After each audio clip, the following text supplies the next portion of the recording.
Meus irmãos, boa noite, a paz do Senhor. Uma noite abençoada para vocês de sábado. Que o Senhor venha uma vez mais falar aos nossos corações, por intermédio da palavra dele, as nossas vidas. Eu peço que você curta o vídeo, se inscreva no canal, se ainda não é inscrito por aqui. Compartilhe, comente sobre os 3 projetos que estão acontecendo. Se você quiser informações, se você quiser participar, fazer a inscrição, só mandar uma mensagem para o WhatsApp que vai estar aqui embaixo. E eu te respondo com mais detalhes. Projeto Pão da Vida, que é um grupo de estudo da palavra, Meu Deserto sobre relacionamento e restauração de vida, e projeto de aconselhamento individual, chamada de vídeo pelo WhatsApp. Você manda um zap, eu te retorno, eu te respondo com mais detalhes sobre o funcionamento desses 3 projetos. A palavra de Deus ela nos diz assim, e sobre esse texto nós meditaremos nessa noite. Ezequiel 16:8 diz assim a palavra de Deus: Passando eu por junto de ti, vi-te, e eis que o teu tempo era o tempo de amores. Eu dei-te juramento, entrei em aliança contigo, diz o Senhor Deus, e passaste a ser minha. O texto de Ezequiel ele é um texto bem poético, e esse aqui talvez mais do que nunca. Ele fala a respeito da escolha de Israel como povo, fala das operações do Senhor em seu favor, tornando uma nação eleita, forte, soberana, poderosa. Porém, traz um lamento, uma lamentação sobre o afastamento espiritual de Israel, aquilo que Israel cometeu contra o Senhor, misturando-se a outras nações, adotando costumes de nações pagãs, falsos deuses, rituais, e assim se afastando de um projeto que Deus tinha estabelecido para eles. Mas o Senhor diz que, embora Israel tenha deixado a aliança, a fidelidade de Deus, ela não permitia com que o Senhor de todo abandonasse o seu povo. E ele julgaria os seus pecados. E no final, a vontade de Deus é fazer o seu povo voltar e nunca mais o deixar. Porém, quando nós olhamos esse texto, ele se aplica a Israel, mas ele também se aplica a outra nação de Deus. São 2 as nações de Deus. Como Deus prometeu a Abraão, as estrelas do céu e a areia do mar. A areia do mar falando de uma nação mundana, biológica, humana, Israel. E as estrelas do céu falando de uma nação que foi eleita lá na eternidade. Que talvez não tenha a mesma, digamos, o mesmo padrão humano, não tem, literalmente não tem, mas é uma nação, que é a igreja. Então o texto se aplica também à igreja, que de uma forma muito bonita foi salva, foi alcançada.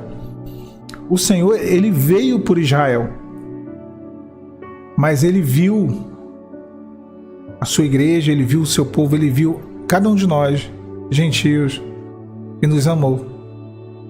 Então, quando nós olhamos esse texto, não tem como eu não pensar no ministério de Jesus, naquele episódio onde Jairo pede que Jesus vá até a sua casa por conta da sua filha. E eu comentei recente isso. E no meio do caminho, Jesus ele para tudo que ele estava fazendo, ele estava indo em direção à casa de Jairo e ele para socorrer a mulher do fluxo de sangue. Aquela mulher não deveria estar ali, mas ela desviou o caminho do Senhor, de ir até a casa de Jairo para tratar com ela primeiro. Jesus tem um contato com Jairo, ele ia até a casa de Jairo, só que no meio do caminho ela desvia a atenção de Jesus e Jesus primeiro trata com ela. Essa mulher do fluxo de sangue, ela é tipo da igreja, e Jairo é tipo de Israel. O principal da sinagoga, ele é tipo de Israel. Deus ele parou o projeto dele para Israel para tratar com a igreja primeiro. Mesmo ela não tendo direito, mesmo sendo ela perante a lei alguém que não deveria estar onde estava, ela não tinha direito nenhum de estar ali. Pelo contrário, ela estava até de certa forma desobedecendo a lei, porque ela estava indo no meio de uma multidão, tocou em Jesus no período em que ela era considerada impura. E ela, 12 anos, estava considerada impura. por conta do seu fluxo de sangue, o sangue jorrando dela. Da mesma forma a igreja. Os judeus consideram os gentios impuros, ao ponto de que um judeu ele é enterrado até num cemitério só para eles. Eles não se misturam. Talvez realmente, perante a lei, sejamos impuros, mas mesmo assim fomos agraciados pela presença de Jesus. Ele permitiu com que tocássemos nele. E esse toque liberou virtude. Talvez você não seja o Jairo, aquele que fez grandes coisas, aquele que tinha uma importância, aquele que cresceu na igreja, aquele que tem conhecimento teológico, aquele que... Talvez seja eu, você, sejamos nós, como aquela mulher do fluxo de sangue, que não deveria estar ali, mas desviou o caminho do Senhor, que estava indo para a casa de Jairo para tratar primeiro com ela. Deus está tratando contigo. Deus está agindo na sua vida. Um outro exemplo é a mulher Ciro-fenícia, que diz para Jesus que, embora o pão fosse de Israel, Jesus era judeu, ela tinha direito às migalhas. Ou seja, ela tinha direito ao pão em pequenos, as migalhas que cairiam da mesa dos filhos. Então, aquela mulher entendeu algo espiritual que ia além. Primeiro, ela entendeu que ela não tinha direito de nada. Jesus, naquele momento ali, não tinha vindo para ela. Ele veio para os seus, porém os seus não o receberam. E aí sim, a todos quanto o receberam, depois que houve a recusa de Israel, a todos quanto o receberam, deu-lhes o poder de serem feitos filhos de Deus. Então a bênção de Deus é para quem quer. E eu sempre tenho comentado, ainda que sem ser merecedor, ainda que pecadores, necessitados, talvez não tivéssemos direito de estar aqui, talvez não tivéssemos direito de ser chamados à presença do Senhor, a essa salvação e a essa experiência que temos sido chamados. Ele escolheu as coisas loucas ao invés das sábias, as fracas ao invés das fortes. Não somos os mais preparados, não somos os mais inteligentes, não somos os mais eloquentes, não somos os melhores.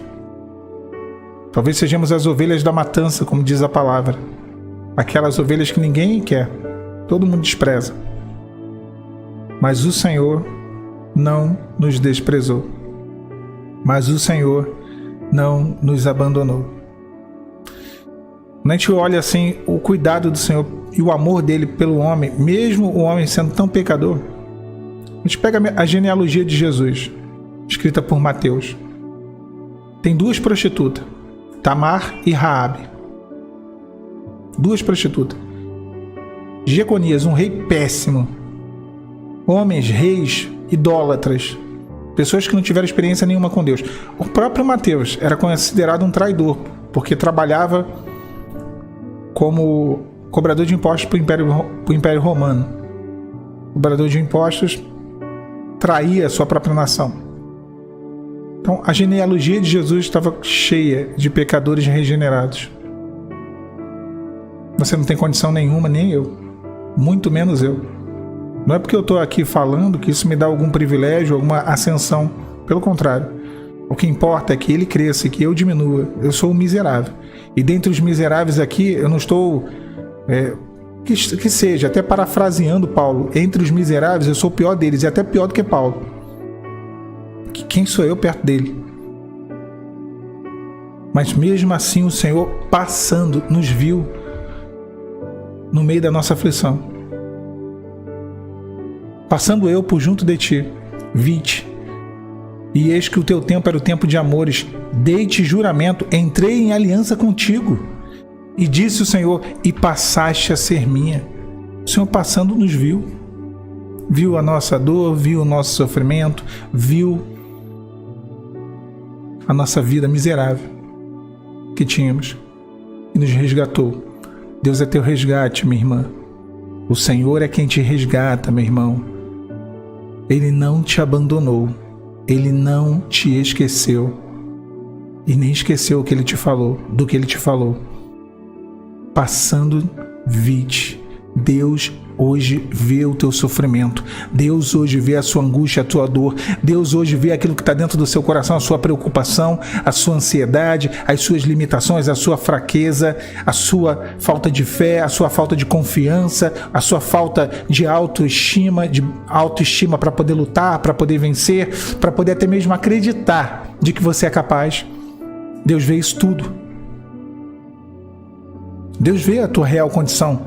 Ele sabe. Passando vite. Entrei em aliança contigo. Deus hoje faz uma aliança com você. Uma aliança de vitória. Uma aliança de promessas. Uma aliança de mudança na sua vida. Que Deus te abençoe, meu irmão, minha irmã, nessa noite. A paz do Senhor Jesus.